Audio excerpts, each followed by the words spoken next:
And I'm recording. Hey everyone, how's it going? Been a long time, I know. Hope you're doing good. Hope you're staying safe out there, being healthy, all that other good stuff. So things have gone astray. Upon researching and hearing back from my 3D printing source, my friend who 3D prints a lot more than I do, he had gotten back to me about my 3D model design. And after looking it over, he said there would be like a 90% chance that the printing process would result in a failure. I was told that if I made my model 2 times bigger, the chances would decrease greatly, but the printing process would take 12 hours. That's a lot of time that I essentially don't have for this project. So, learning the 3D printing process, it's just not possible. With my given situation. If I had access to my own 3D printer, maybe I would have gone for it, turned in something late. As long as I was happy with it, I probably wouldn't have cared. But with all the variables I have in front of me, it seemed that it would be smarter to put a pin in this project and save it perhaps another time. I needed something new. Was something I could make, something with material that I had at my disposal. I still wanted to do something with lights, something cylinder in shape or spherical that could fit in my work site that I had picked out. So I turned to papercraft. And so essentially I have a nice little lantern here. I made it. It's fun. It was cool. It sits on my desk. It's very nice. It's just made with paper and glue and some LED lights, and that's it. But more on that later. So yeah, I turned to papercraft. Paper was not my go-to material to work with, but I think it's the second best thing when comparing it to plastic material that you could find or use with a 3D printer. I can fold and shape paper with my hands like a machine could with plastic wire. I believe it would be the closest material I could use that was within my ability and on a shorter time frame. My hands are doing nothing. I know it's weird. I gotta just put them down, sit up straight. It's okay. So I found this tutorial online. I essentially followed along. I was able to make my own paper lantern out of a single piece of construction paper and some glue.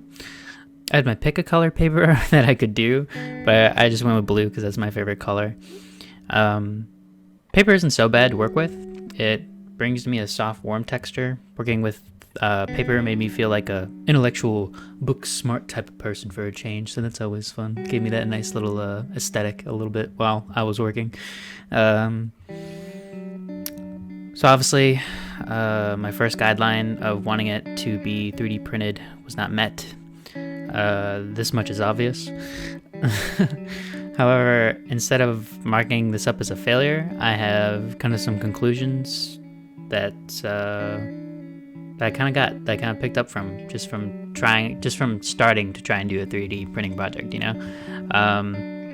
And I learned the limitations of 3D printing that I didn't really know were there, to be honest. So, granted, I know nothing about 3D printing. I used to believe that whatever I could create in the virtual 3D space with whatever I could create or model, I could just bring to the real world with a 3D printer. That's what I thought the power of a 3D printer could bring. Well, no, that's not how that works. There are limitations to what the 3D printer can do.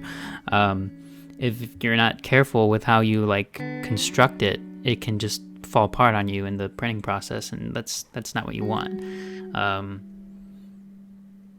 So I realized that the 3D printer has it's got some limitations. You 3D print whatever you want, and the second is time. I knew 3D printing could take a while, but I thought it was around 4 to 8 hours to make something, but I was wrong again there, and it usually takes anywhere between 6 to 12. It really depends on what you're making, but for my project, I needed a lot of time with a machine that I don't even have full access to, so it just wasn't going to work out. So with this project, even though my craft had failed at launch, I still managed to learn something from it. So like I'm kind of bummed out by it, but at the same time I'm kind of like, well, now I know. Now I know. The second guideline that I had given myself, that was met. My little lantern is under 10 inches tall and nowhere near that wide, so good job, me. You did one thing right. Yeah, the second guideline was just to keep it under 10 inches, and that's what I did. It worked out, so that's fine. The third guideline was to have a design into the papercraft, like some sort of shape in the middle of the lantern. The papercraft tutorial that I followed had implemented a nice design already into the lantern upon the crafting process. So yeah, you get those nice swirling lines that kind of just go with all around the lantern. It makes it look pretty, and I like the way the light plays with it. So I think I did good for that guideline. So I got the designs that I wanted down. It created something nice, and that's all I really wanted out of my design, was to create something nice to look at, and that's what I got. My last guideline was to have something sphere-like in the room of my world of rectangles. And the lantern isn't exactly rectangular, but it's not exactly spherical either. It's not like a whole sphere, but I mean, like, it kind of bends and stuff. Like I can ooh, look at that. It's spherical now. It's almost like a sphere. Ooh, wow, amazing. So, it's like halfway there. And of course, the light source. Like, I had some LED wire lying around. I had bought that like a while back for a previous project I was going to do, but I didn't end up using it at all, and so now I could use it for what I have today. The initial plan was to get like a color-changing light bulb, kind of like my keyboard, because I know I've seen like stuff that at Lowe's where you can just mess with it on an app, but I couldn't get to Lowe's and I couldn't get a light bulb, so it wasn't going to happen, and plus it wouldn't really have worked with the new design of the lantern. Like, it just wouldn't have worked. So, I don't know, I still kind of got those guidelines down. It still gives me the nice effect that I want in my room, at my site, with lights and electronics and all that other stuff. In retrospect, I understand everyone's comments and concerns about the scope of my project. It was a big undertaking, but that's what I do.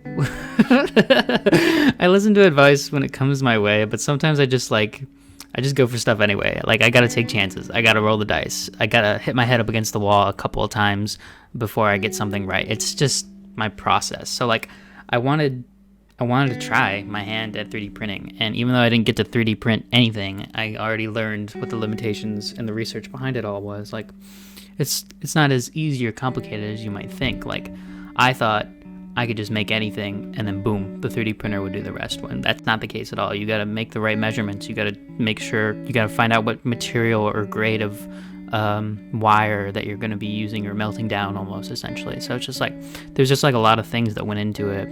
But to me, at the same time, I feel like there's this strange potential there between technology, science, and artistic creativity. And I love meshing those two things together. It's like a weird magical science. I don't know. It's artful. It's like an artful science almost. But I didn't get to work with that. And maybe in the future I can, but for right now, it's just not possible. And yeah, it makes me sad, but at the same time, like, I learned something, and I'm not mad with my papercraft. I still think the papercraft is really nice. I think it's cool. Like, I've always been like attracted to like sort of light sources and other types of things. That's just what I like. And the paper lantern still managed to create this nice soft glow about it, so I like it. It's nice. But yeah, I mean, lesson learned.